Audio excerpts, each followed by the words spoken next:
اور دوسرا مشاہدہ آپ علیہ الصلوۃ والسلام نے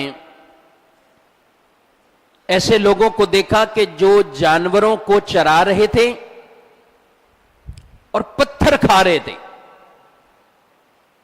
پتھر کے کنکریاں ٹکڑے انہیں کھلائے جا رہے ہیں، انہیں چبا رہے ہیں، کھا رہے ہیں۔ آپ نے ارشاد فرمایا، پوچھا جبریل کون ہیں یہ؟ تو عرض کی کہ یا رسول اللہ صلی اللہ علیہ وسلم وہ لوگ ہیں جو اپنی مال کا زکوٰۃ ادا نہیں کرتے تھے، مالوں کی زکوٰۃ نہیں دیتے تھے، اور مسکینوں پر رحم نہیں کھایا کرتے تھے، مسکین پر رحم نہیں کھاتے۔ یتیم، مسکین، ایسے لوگ جو واقعی اس چیز کے حقدار بن جاتے ہیں، ان پر بھی آدمی رحم نہ کھائے، دیکھتے ہوئے جانتے ہوئے۔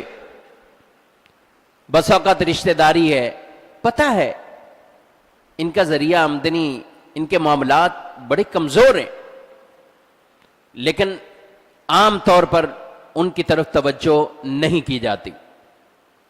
اللہ قرآن میں ارشاد فرماتا ہے والذین یکنزون الذہب والفضہ ولا ينفقونها فی سبیل اللہ فبشرہم بعذاب علیم۔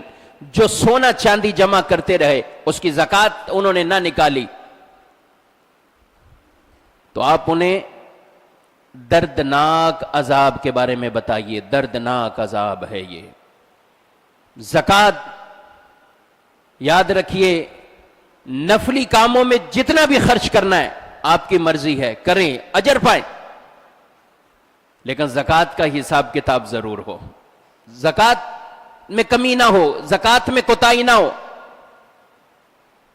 یہ گمان مت بنا لیں کہ میں نے اس کام، نیک کام میں اتنا خرچ کر لیا، چلو وہ بھی زکوٰۃ کے اندر ہی شامل کر دیتا ہوں۔ کئی لوگ دل کو سمجھا لیتے ہیں، ہاں بھائی وہ جو خرچ کیا تھا وہ بھی ادھر، وہ چاہے زکوٰۃ کا مصرف تھا نہیں تھا، شامل کر لیں گے کہ چلو زکوٰۃ میں نیت اس کی بنا لیتے۔ آپ کی نیت سے کچھ نہیں ہوگا، نیت وہاں درست ہوگی جہاں آپ زکوٰۃ خرچ کر رہے ہیں اور وہ زکوٰۃ کے حقدار ہیں، وہ زکوٰۃ وہاں لگتی، اور آپ نے دیتے وقت وہاں پہ زکوٰۃ کی نیت سے وہ پیسہ دیا ہوا ہے۔ تو مال کے اندر زکوٰۃ میں کبھی کسی طرح کی کوتاہی نہیں برتنی چاہیے۔ آپ نے یہ ایک مشاہدہ بھی نبی پاک علیہ السلام نے، اور بھی زکوٰۃ سے متعلق آپ نے عذابات جو گئے وہ دیکھے لوگوں کے، ایک معراج کی رات یہ مشاہدہ بھی آپ نے فرمایا۔